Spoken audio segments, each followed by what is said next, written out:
Today on the Fresh Run Club, I am unboxing and breaking down the Nike Alphafly 2.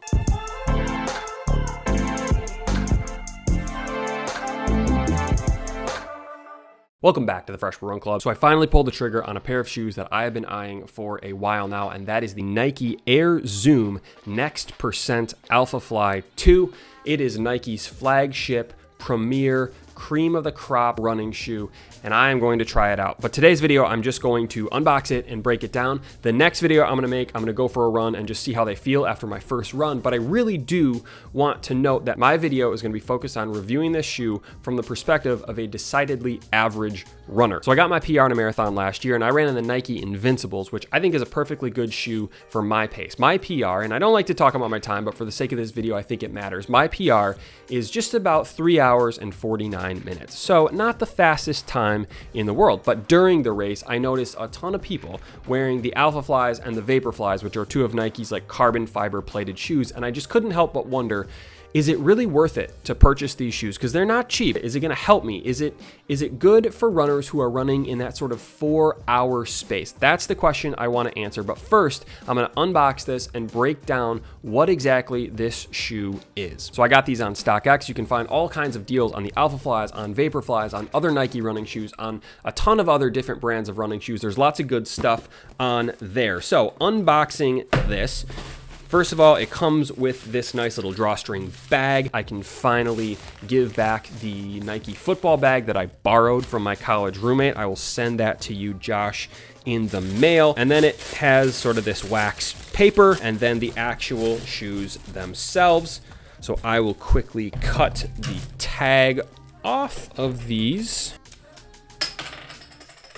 All right, so here are the shoes. Now, a little bit of background. This is what many people consider to be a super shoe, like the best type of running shoe you can buy. And there's a couple things that make these types of shoes different than other ones. The first and main one is that it has a carbon fiber plate inside of it. So this is something that is going to help you sort of spring forward. When you take a step and you push off, that carbon fiber plate is going to return some of that energy into your stride and like literally propel you forward. I have the Vaporflies and I ran a half marathon in those, and I'm telling you, it is a cheat code. So I'm curious to see, like, at slower speeds, how do they perform? The other thing that a lot of these super shoes have is what's called a high stack height, which is just a ton of material that really puts your foot up high off of the ground. This shoe has Zoom X foam. Adidas has a version, Hoka has a version. All the brands are starting to come out with their own versions of a carbon fiber plated shoe. And then finally, these are often very, very lightweight. I'll dive into the upper material in a second, but an extremely lightweight shoe. It looks bulky,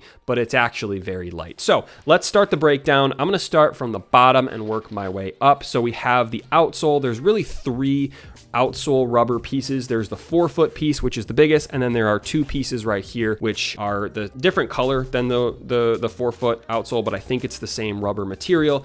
I really like the width of this shoe, so I'm a heel striker, so anytime there's any kind of obstruction like an acorn or a rock or a stick, and I land on my heel, there's a high risk with a narrow-heeled shoe that I can twist my ankle. I like the fact that this is a very wide shoe. It helps to sort of spread out that impact as I strike the ground with my heel first. So excited about that. The other thing I noticed right off the bat is there's actually a lot of material removed from the inside of the shoe. So like the middle, you can get straight to the actual carbon fiber plate, what Nike calls their fly plate. I assume that's to save weight. Again, very light shoe. And then I think they just have the raw Zoom X foam out here. I imagine that's probably going to get worn down first, for me at least as a heel striker, but I'll be curious to see how that breaks down over time. So moving up a little bit, I mentioned that plate. It's cool that you can see the carbon fiber plate in 2 different places, in the middle and then in sort of the middle of the 4-foot here. They also have these sort of air zoom little bubbles that I would imagine add some spring to your step, return some of that energy from when you're pushing down and then propelling forward, which is cool. And then the midsole is made up of Zoom X foam. So I love the Nike Zoom X Invincibles, and that is just a chunk of Zoom X foam with a shoe on top of it. This is very similar. The Zoom X foam is a very lightweight, springy, cushiony material that I really like running in. The midsole does go up pretty high, like I mentioned before. It does sort of form a little bit of a lip on the inside, so it's not quite this high when you actually put your foot in it, but there's just a ton of that foam to help absorb the shock and then use the plate to propel you forward. So moving up to the upper of the shoe, this is probably the coolest part upon first glance for me, just how thin this material is. Nike calls it atom knit. You can literally see straight through this, so you better get some cool socks because they are going to be exposed in this shoe. It must weigh almost nothing. It seems like it's going to be extremely breathable, extremely light, like you won't even notice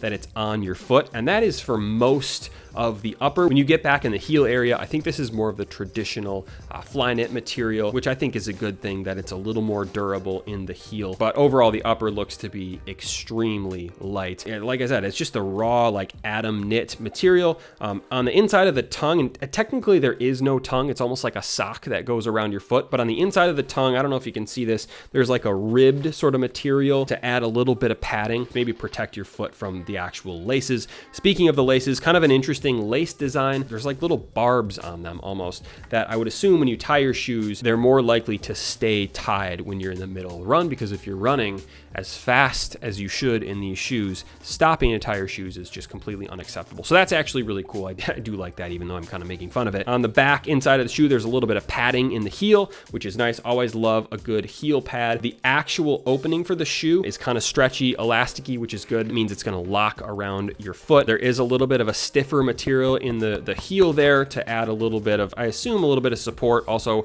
so no one can kick you in the Achilles and knock you out of the race. And then there are two pull tabs. There's one on the pseudo tongue, and then there's one on the heel, which is good because you really got to kind of like wedge your foot into those shoes. That is kind of an overall breakdown of what this shoe is. From a visual perspective, I absolutely love this mint green color. That's a really good color when you're running. Like if you're on the run and you see someone in mint green shoes, it looks fast. And then they've paired it with the Volt, and then it kind of this like cream white. If you show up to your local 5K in these, people are going to think you are ready to set a world record, which is kind of why I'm hesitant to wear these trying to break like 3 hours and 40 minutes, because it does definitely look like overkill, but we'll see how they perform. So I am going to make another video and post that fairly soon of me actually running in these shoes. I'm gonna go for probably about 6 miles at about 8-minute pace, which is what I would kind of be aiming for in my next marathon, just to see like how do they perform at a slower speed. And I use quotations on that because for me, that's pretty fast. For an expert professional runner, that's not fast at all, but I wanna give my perspective on these shoes for how I'm going to use them. And that's sort of at 8 to 8:30 to 9-minute pace. Are they overkill? Are they too much? I mean, they got all the technology in the world. Just my first glance breakdown of these shoes, I'm really impressed with how they look, how they feel, the quality.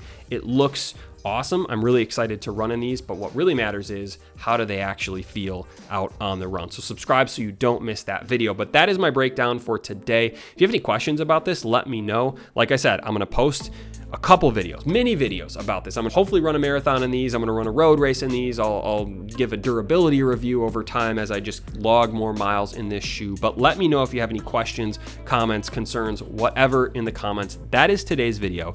Thank you for watching. Subscribe if you haven't already, and I will see you soon.